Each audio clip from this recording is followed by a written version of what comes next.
ভাই সাহেব, হ্যাঁ ভাই সাহেব। মনে করেন যে আমরা এনে বইছি, কারণে তো বইছি, সময়ের কারণে বইতাম পারি না। ওহন মনে করেন যে আমরা বিয়ে একখানা বইলাম, বুঝছেন না বিষয়টা? তে ভাই সাহেব, আমরা মসজিদে একটা ওয়াজের দরকার না? হ্যাঁ আজ দরকার। শীত আইছে, সব মসজিদে ওয়াজ পড়াইতেছে, তা আমরা মসজিদে একটা ওয়াজ পড়াইলে তো ভালো হয়। কি কইন আপনি?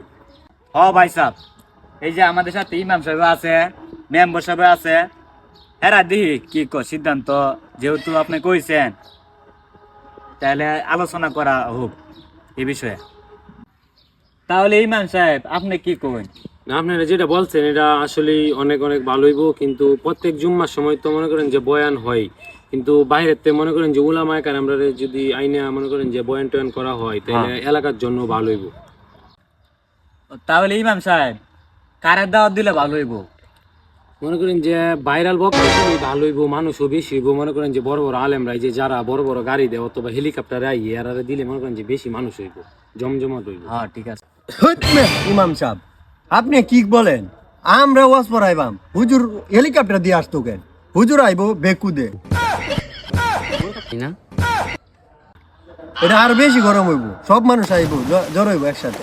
ভাই সাহেব যারা কইছে এটাই ঠিক, বক্তায় ঠিক আছে বেকুদে। ওয়াজের তো সবকিছু হয়েছে, তাইলে ওয়াজটা কিভাবে পড়াইলে সুযোগ সুবিধা হওয়া, কিভাবে পড়ানি যায় এই বিষয়ে কইন।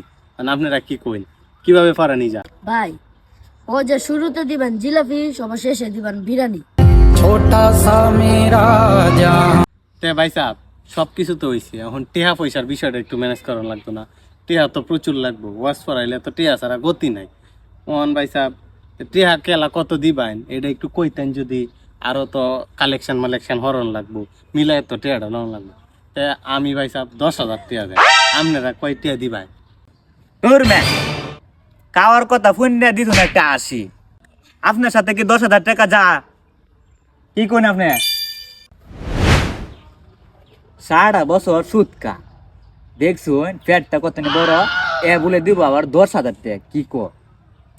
না ভাই সাহেব, আপনি 10,000 দিলে হইতো না, আমি 50,000 দেম, আর মেয়েরও 50,000 দেওয়া লাগবে। কি কইন ভাই সাহেব?